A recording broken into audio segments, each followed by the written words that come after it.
maksimum qiymətini tapın. Lordozun əmələ gəlməsində iştirak edən fəqərələrin sayı, bir də gövdənin tək sümüklərinin sayı. Deməli, lordozun əmələ gəlməsində iştirak edən fəqərələrin sayı biz bilirik ki, lordoz boyun və bel şöbəsinin önə olan əyrilikdir. Boyunda 7 fəqərə, beldə də 5 fəqərə var. 7 ilə 5 eləyir, deməli A-nın qiyməti olur 12. Gövdənin tək sümüklərinin sayı, biz gövdə deyəndə, deməli, gövdə skeleti ümumi deyəndə biz götürürdük qabırğalar, döş sümüyü, bir də qabırğa, döş sümüyü və onurğa sütununu. Amma bizdə tək sümük deyirsə, onda biz qabırğaları saymırıq, çünki qabırğalar cüt sümüklərdir. Deməli, birini götürürük. Bir də bizdən bel çıxanın və onurğa sütununda da 33-34 dənə 33-34 sümük var. Bizdən də bel çıxanın maksimum qiymətini istəyirsə biz 34-ü götürürük. Ki çıxanda maksimum qiymət alınsın. 35-dən də 13-ü çıxırıq, 12-ni çıxırıq, cavab bilir 23. Şəkilə əsasən X və Y hormonları ilə əlaqəli verilən fikirlərdən hansı doğrudur?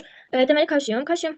Burada X-də verilib ki, kalsium sümüyə kalsium ötürür. Sümükdən qana X də deyir ki, qandan sümüyə kalsium gedir. Y-də isə sümükdən qana kalsium gedir. Deməli ki, X kalsitonin hormonudur, Y isə paratormondur.